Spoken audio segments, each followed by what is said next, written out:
The question most people never ask. For a long time, I thought respect was something you earned by doing the right things, by being consistent, by showing up, by being patient when it was inconvenient. I believed that if you were fair, if you listened carefully, if you stayed reasonable even when others weren't, respect would naturally follow. And for a while, that belief felt comforting. It made effort feel meaningful. It gave restraint a purpose. But slowly, almost without warning, something stopped making sense. I noticed how certain people could walk into a room and immediately shift the atmosphere. They didn't explain themselves much. They didn't rush to be understood. Yet people leaned in.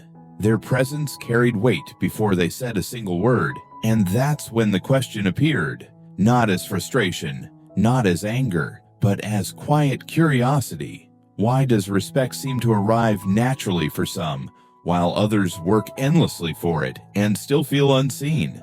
That question didn't leave. It followed me. The misunderstanding about respect. Most of us grow up with the same idea. That respect is a reward, something given in response to being good, being helpful, being easy to deal with. Don't challenge too much. Don't make people uncomfortable. Don't say no unless you really have to. And eventually, people will value you. But over time, you start to feel a gap between being valued and being regarded. Appreciation says, I like what you do for me. Respect says, I recognize your position, your limits, your sense of self. And those two often get confused. You can be appreciated for your availability, your flexibility, your willingness to adjust, and still feel replaceable. That's when something inside you tightens, not because you want authority, but because you want alignment. You want how you're treated to match who you are. When you realize respect isn't requested, there's a moment that quietly changes everything. It's when you notice how differently people respond depending on how firmly you speak.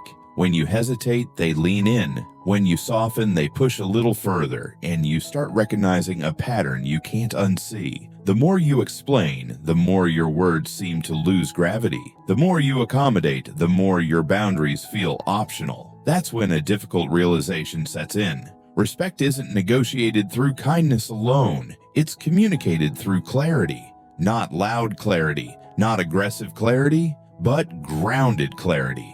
The kind that doesn't ask for permission to exist. People don't measure how good your intentions are. They respond to how clearly you stand. And once you see that, you can't return to the old way. The quiet shift that changes everything. At some point, you stop over-explaining your decisions. You let silence exist without rushing to fill it. You don't soften every statement to make it easier for others to digest. Not because you're trying to be distant, but because you're no longer trying to convince. Your words become fewer, but more deliberate. Your reactions slow down. Your presence settles. And something subtle happens. People check themselves before interrupting you. They ask instead of assuming. They sense a line that isn't drawn loudly, but is clearly there. That's when respect begins to form, not from control, from self-possession. The moment you stop performing for respect, there's a moment that rarely gets talked about. It's when you realize you've been performing for respect, not consciously, not dishonestly, but subtly. You notice how often you've adjusted your tone, how often you've chosen the right words instead of the honest ones. You've learned when to smile, when to stay calm, when to let things slide. Not because you agreed, but because it felt safer than challenging how you were being treated. And for a long time, that strategy works. You avoid conflict. You keep things smooth. You stay likable. But something inside you keeps track. It notices the exhaustion, the quiet resentment, the sense that you're always almost respected, but never fully. That's when a different kind of awareness appears. You realize respect doesn't grow where you're constantly managing reactions. It grows where you're willing to be seen without rehearsing. So you stop performing. You don't announce it. You don't explain it. You just show up as you are, without smoothing every edge. Some people adjust, some people pull away, and that's when you learn something important. Those who only respected the version of you that was easy were never respecting you. They were respecting your compliance. And letting that go isn't a loss.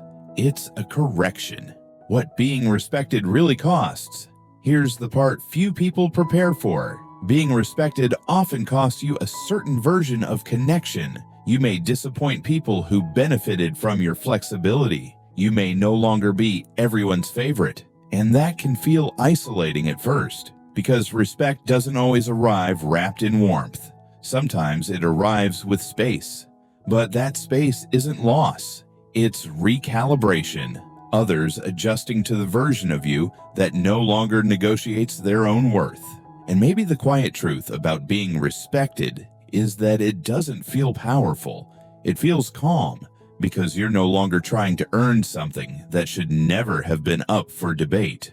If you've ever felt overlooked, ask yourself gently, am I trying to be respected? Or am I trying to be understood by people who benefit from not understanding me? Because the answer to that question changes how you move forward, quietly, but permanently.